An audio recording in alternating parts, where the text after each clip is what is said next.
What a day we have today. I mean, it doesn't get much better. So yeah, first week of April, flying through already, but amazing weather, getting the vines off to a really good start. And I thought I'd show you the Solaris, where we've already got some leaves unfurling, so really catching on quickly. So you can see this one here, just here, really coming along quickly. And our next kind of job is going to be into bud rubbing, removing any sucker shoots down at the down on the trunk here and down at the root zone, and then very quickly after that we're going to be into shoot selection. So that's when we're kind of deciding the balance of the plants, looking at the best shoots for positioning, for canopy density, for fruitfulness, the whole thing. So that'll be in the next probably 2-3 weeks in the Solaris, certainly. So yeah, exciting time. Fingers crossed now. This is the kind of danger period where we may get a late spring frost. Temperatures dropping a little bit this weekend, but shouldn't be at 0, maybe 4 or 5 degrees. So anyway, fingers crossed now, because this is the danger time, and let's see if we get through this. There'll be a lot of English vineyards kind of tentatively watching the forecasts, as we've had an early bud break, and now we're all a little bit wary of that horrible spring frost. So fingers crossed we don't get one.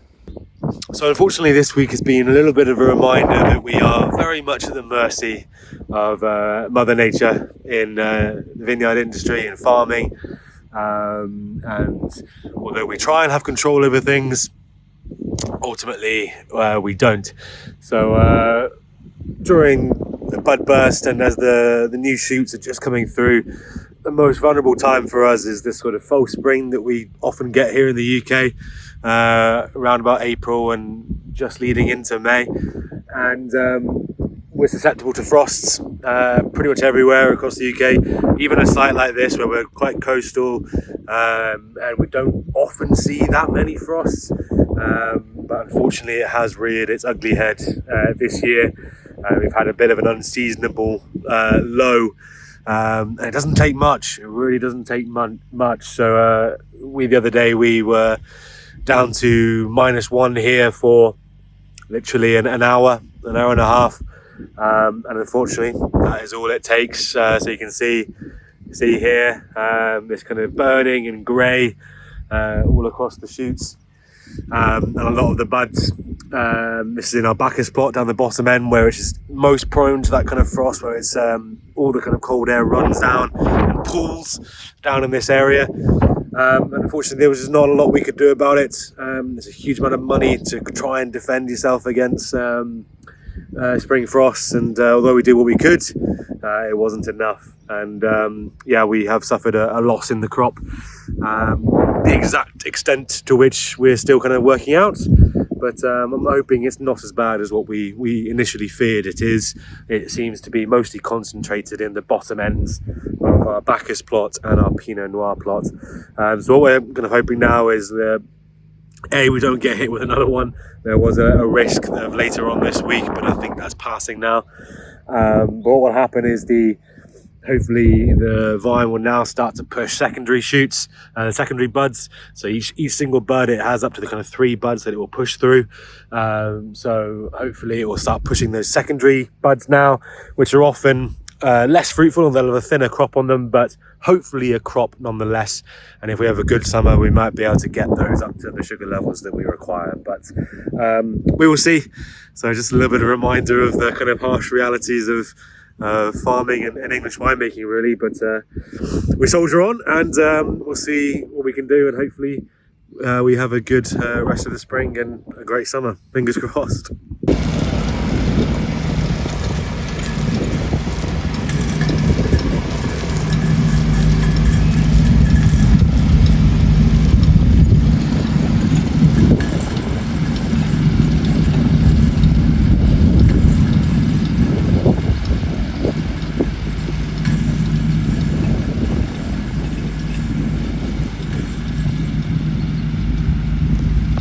So what we're doing there with the tractor behind me, and we've got the shimmer mounted to the side of it, and all we're doing is basically, rather than kind of spray a herbicide to create a herbicide strip and bare earth underneath each vine. We want to encourage that growth, encourage a little bit of competition, particularly in something like this in our Solaris block, which is super vigorous. So we actually want to taper that down a little bit. We're going to leave the grass in there, and all we're doing is maintaining that growth and just keeping it under control using a tractor mounted strimmer. So that's a kind of sustainable regenerative approach to our kind of weed control, as we spray absolutely no herbicides or pesticides here at this site.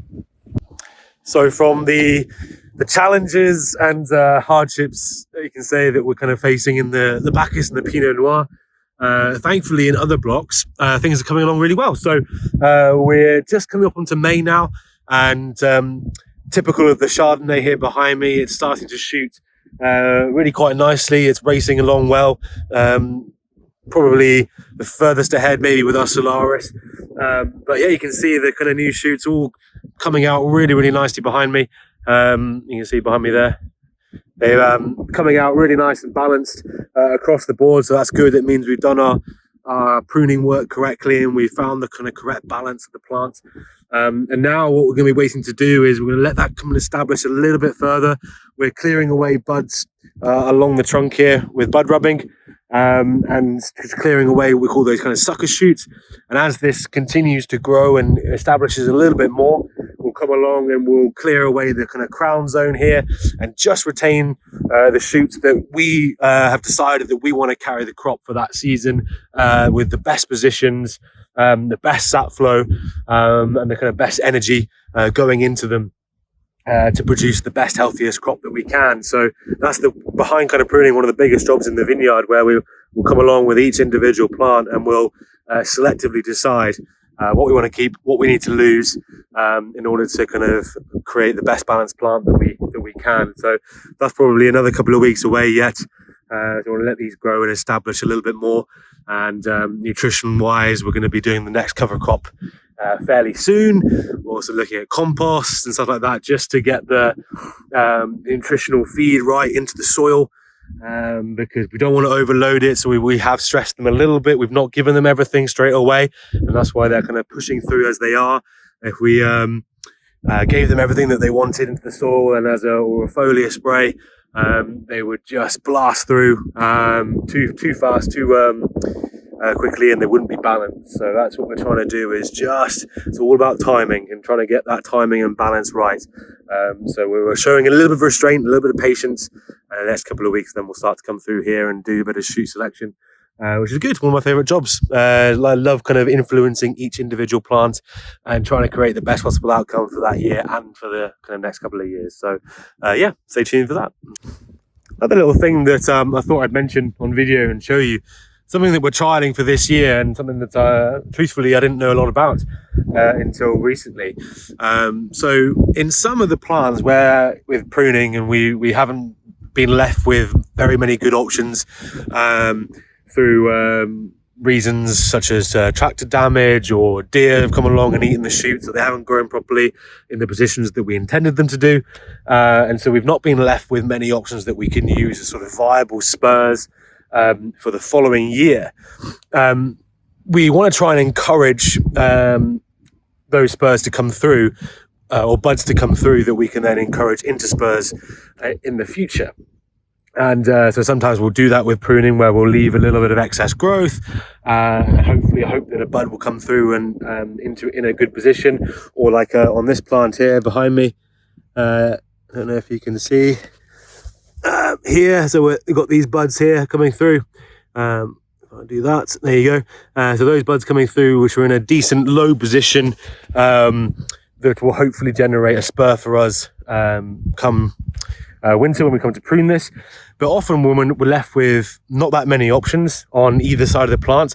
So on this same plant, for example, on this side here, this side just here, we don't really have any good options for a spur. And so what we're trying to do is we've looked into this thing called kind of making an incision into the cambium layer. So let me explain that a little bit. So you got your trunk, for example, you've got all our bark here and all our exterior tough stuff that we can kind of peel away. And obviously you got your xylem and phloem flowing up the inside here. But before we get all to that, the plant is actually protected by something called the cambium layer. And what we want to do, we'll try and do, is just make a little incision into where we haven't really got a good option for a spur. And the idea is obviously we're going to make a little cut. That's going to cause a little bit of sap flow to come up into that little wound. And hopefully that introduction of sap flow, introduction of energy, potentially can generate a bud in that position. That's the theory. So we're going to try it. So the few plants in here in the Chardonnay where we don't have good bud options for potential spurs, and so we're going to try it. And the key is it's only a small incision. It's just enough to get a little bit of the sap flow flowing. We don't want to be making a big wound anywhere. So it's just a little, I'll actually show you now. So if I do that, I'll show you now. So it's just a little incision. So we'll go just in here. So you want to clear away some of that bark, and then just a little press deep enough that hopefully, and you can see it now, very, very small. If I come in here, I'll turn this around for a second so you can see. So you can see there, just this tiny amount of sap flowing. So that's all I've done is just create this tiny little wound. And hopefully, by doing that, I'm going to generate a bud in this position, which is in a good regenerative area for creating a new spur. So that's the theory. We'll let you know if it works out. So walking around the vineyard and just thinking of what else I can show you that we've been doing as spring is kind of just upon us. I don't know if I've mentioned this in videos before, but one of the kind of pests that we have to deal with specifically in the UK and where we are is a little fruit fly called spotted winged Drosophila, or Suzuki Drosophila, which has come over from Japan, is now pretty much everywhere in the UK. And it's a bit of a nightmare because it's one of the only fruit flies that can basically it's attracted to red fruit and our red grapes in particular, so our Pinot Noir and our Pinot Tin, and it will pierce the soft skin of the berry and lay its eggs inside. Now that's actually not necessarily the problem. The larvae that is produced is not really a problem because as soon as we press the grapes and crush everything, it all gets killed anyway. The problem is the incision, the wound that it causes by piercing those berries, which obviously opens up those berries to infection, particularly something called sour rot or black rot, which can basically turn the grapes to vinegar. So it's a real nightmare, and we were really hit with this in 2023. It was the first time I'd ever heard of it, and a complete kind of new thing that we had to kind of learn about and how to deal with. And since then, what we've tried to do is, again, focusing on our kind of regenerative approach and sustainable approach, we decided we're not going to spray any insecticides to deal with this, which would be the easiest way to do it. Instead, what we do is use a combination of traps, which you can see behind me.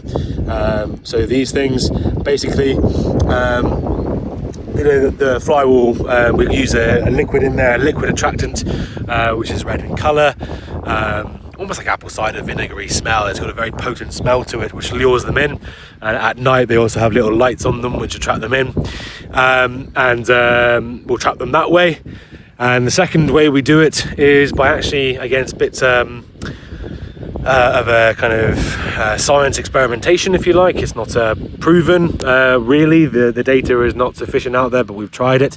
Where in all our kind of plant borders surrounding the vineyard, so you can see like behind me here, all these border areas that surround the entire vineyard, and we've got plants in there that are called dead-end hosts, so specific varieties of plant.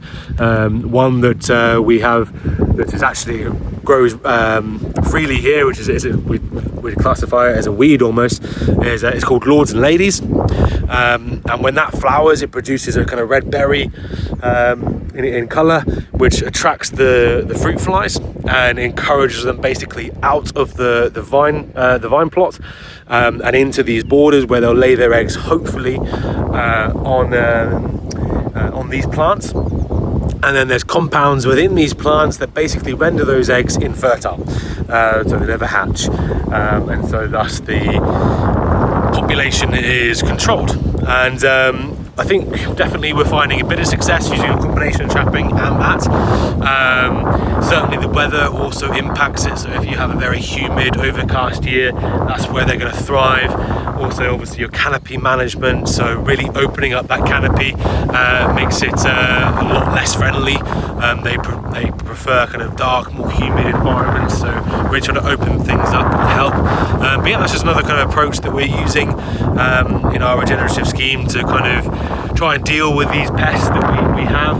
And the last couple of years, definitely, it's been much better than that 2023 year where we did lose quite a lot of crop, particularly in the Pinot Noir. But yeah, just thought I'd show you a couple of things that we're doing. So we're in the process of obviously refilling these traps at the moment, and the new flowers will be coming through a little bit later on.